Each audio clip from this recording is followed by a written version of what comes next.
भगवान राम की कर्मनगरी में हूँ चित्रकूट में। और चित्रकूट का खूबसूरत नजारा आप सभी को दिख रहा होगा। ये 5 दिन का ऐसा मेला है जो विश्व के सबसे बड़े मेलों में गिना जाता है। लाखों की संख्या में श्रद्धालु दर्शन कर चुके हैं। इस समय मैं उस नदी में हूँ जिसे माता की संज्ञा दी गई है, पावन मंदाकिनी नदी। भगवान राम, लक्ष्मण, उनकी पत्नी सीता इसी नदी पे स्नान करते थे। महासूया के तपोबल से प्रकट हुई ये नदी लाखों लोगों के आस्था का केंद्र है। चित्रकूट में कैसी व्यवस्थाएं हैं सुरक्षा की, मेला कैसा बीत रहा है और चित्रकूट पुलिस की नजर से कैसा दिखता है, ये सब बातचीत करने के लिए मेरे साथ पुलिस अधीक्षक अरुण कुमार सिंह हैं, जिनकी अगुवाई में लगातार जो मेले हैं, जो व्यवस्थाएं हैं, वो और मजबूत हो रही हैं। सर, इस बार का मेला आपके लिए कितना बड़ा टास्क था? इस वर्ष शुरुआत में ही बरसात के यहाँ बड़ी भीषण बाढ़ आई। तमाम इंफ्रास्ट्रक्चर उस भीषण बाढ़ की वजह से डिस्टर्ब हो गए। हमारा पीए सिस्टम, हमारा लाइट सिस्टम, हमारे सीसीटीवी कैमरे, सब जो आपके पीछे देख रहे हैं पोल्स पे लगे हुए थे, वो सब बाढ़ में बह गए। और कार्तिक मेला ये सिर्फ एक धार्मिक मेला नहीं, ये बुंदेलखंड का सांस्कृतिक मेला थी। और पूरे बुंदेलखंड में सबसे बड़ा मेला ये होता है, जहां हम पाते हैं पिछले वर्षों के अनुभव के हिसाब से कि इस मेले में 25 से 30 लाख श्रद्धालु आते हैं। गत वर्ष भी मैं यहाँ था और लगभग ये संख्या श्रद्धालुओं की थी। इस वर्ष चूंकि अमावस्या सोमवती थी, साथ ही साथ कुछ बारिश वगैरह की वजह से खेती किसानी का काम थोड़ा लेट, तो हम लोगों ने ये कैलकुलेट किया था कि लगभग 20 से 25% श्रद्धालु अतिरिक्त आएंगे। और वो देखते हुए ये सारी व्यवस्थाएं की गई थी। घाटों पर आपने देखा होगा महाकुंभ की तरह से डीप वाटर बैरिकेडिंग की व्यवस्था की गई। ये हमारे सरकार ने, शासन ने, डीजीपी मुख्यालय ने हमें निर्देशित किया था, उपलब्ध कराया। इसके अलावा एक चीज और आपने देखा होगा कि बुंदेलखंड के लोग जिधर से आते हैं, भरतकूप के रास्ते वो इसमें प्रवेश करते हैं। उन रास्तों पे ये श्रद्धालु ऐसे हैं जो किसी भी चीज की अपेक्षा नहीं करते। ये सड़कों पे, बाग में, बगीचों में, खेतों में, खलिहानों में कहीं भी लेट सकते हैं।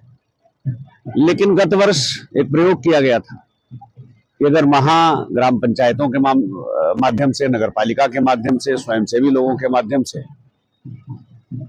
रैन बसेरे जैसा इंतजाम किया जाए, जैसा कि आप कांवड़ मेलों में देखते हैं।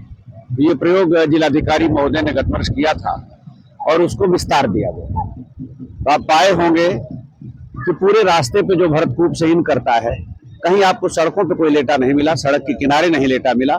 सभी लोग रैन बसेरों में थे। वहाँ लाइट, पानी, शौचालय और जमीन पे लेटने के लिए दरियां बिछा करके व्यवस्था की गई थी। और उसका जनता ने लाभ लिया और प्रशंसा भी की। आप मीडिया के लोग हैं, प्रशंसा कितनी हो रही है हमसे बेहतर आप तक पहुंच रही है। तो इस तरह से पूरा मेला चाक चौबंद तरीके से किया गया है। पुलिस कर्मियों के हिसाब से अगर हम देखें तो सुरक्षा के दृष्टि से केवल उत्तर प्रदेश के हिस्से में 2000 से ज्यादा सुरक्षा कर्मी हैं जो विभिन्न रैंक के हैं। सुरक्षा व्यवस्था काफी मजबूत रही। आपके लिहाज से भगवान राम को चित्रकूट से आप कैसा जुड़ता देखते हैं? क्योंकि कहा जाता है कि भगवान राम ने उसी दिन यहाँ पर आकर दीपदान किया था जिस दिन पहुंचना था, अयोध्या पहुंचना था, बहुत जल्दी थी उन्हें। तो ऐसे में वो जो दृढ़ निश्चय था भगवान राम का, उससे लोगों ने खुद को जोड़ा और 5 दिन लोग दीपदान करते हैं। तो बतौर एसपी अरुण कुमार सिंह जो है, उनके दिल में चित्रकूट कैसा है, खासतौर पे 5 दिन कैसे समेटा आपने? देखिए, चित्रकूट की जो धरा है, ये भगवान राम की तपोभूमि और संकल्प भूमि। यही उन्होंने तप किया। मां अनसुईया के आश्रम से निकली मां मंदाकिनी में स्नान करना, भगवान कामतानाथ की परिक्रमा, कामदगिरी की परिक्रमा करना और तपस्या करना, साथ ही साथ अयोध्या से जो निर्वासित राजकुमार है, उसके आगे की भूमिका क्या होगी, उसका संकल्प भी यही उन्होंने मजबूत किया। तो इस नाते मैं कहता हूं कि उनकी तपोभूमि ही नहीं है, संकल्प भूमि है। और इस धरा की बात अगर आप करें तो मैं तो जहां कहीं मुझे अवसर मिलता है, और मेरा अपना मानना है, इससे बहुत सारे लोग सहमत भी होंगे, कि इस धरा और धरा की तपस्या ने ही अयोध्या के एक निर्वासित राजकुमार को अखिल ब्रह्मांड का राजा बना दिया। जो अयोध्या का राजा ना बन पाए, वो समूचे ब्रह्मांड के राजा हो गए। तो निश्चित रूप से इस भूमि की तपस्या और इस भूमि के संकल्प की भूमिका उसमें है, जो युगों युगों से चली आ रही है, और मुझे लगता है जब तक ये सृष्टि रहेगी, युगों युगों तक चलती भी रहेगी। अमूमन ये कहा जाता है, अंतिम सवाल है, कि पुलिस कोई त्योहार नहीं मना पाती घर के साथ। आप भी हैं, आप तो सर्वे सर्वा है जिले के। जो अन्य पुलिस वाले हैं, एक सामान्य पुलिसकर्मी, उसको कैसे मोटिवेट करते हैं? क्या चित्रकूट उसके लिए सिर्फ एक अलग ही मोटिवेशन है? देखिए, ये बहुत सारी चीजें हमारे भाव पे निर्भर करती हैं। हम तो अपने साथियों की ब्रीफिंग में हमेशा कहते हैं कि यहाँ की जो सेवा होती है, यहाँ के मेले में जब आप आते हैं, आपकी ड्यूटी लगती है, तो इसको इस भाव से देखिए, आम के आम गुठलियों के नाम। एक तरफ आप सेवा कर रहे हैं क्योंकि आप सरकारी सेवा में है, आपकी जिम्मेदारी है, जो दायित्व दिया गया उसको आपको पूरा करना है। लेकिन दूसरा ये आप मान के चलिए कि जहां सेवा के पारिश्रमिक स्वरूप आपके लौकिक अकाउंट में कुछ जमा होता है, वहीं यहाँ की सेवा से पारलौकिक अकाउंट में भी कुछ न कुछ जमा होता है। और साथ ही साथ त्योहार के समय जब हमारे जवान और सारे विभाग के सारे स्टाफ, जिनको छुट्टियों में सब लोग आनंद लेते हैं, तो कहीं न कहीं मन में एक टीस भी होती है कि हम यहाँ फंसे हैं अपने घर परिवार से दूर, हम त्योहार का आनंद नहीं ले सकते, हम अपने घर में बैठ के माँ लक्ष्मी की पूजा नहीं कर सकते। तो उन लोगों को मोटिवेट करना पड़ता है। और ये हमारा जो यहाँ पूरा पुलिस परिवार है, साथ ही साथ आप देख रहे हैं मेरे बगल में मजिस्ट्रेट बैठी हैं, तो मजिस्ट्रेसी हो, बिजली विभाग हो, सिंचाई विभाग हो, पूरी की पूरी नगर पालिका की टीम हो, ये सारे लोग कहीं न कहीं हम ये मान के चलते हैं और इसीलिए मोटिवेट करते हैं।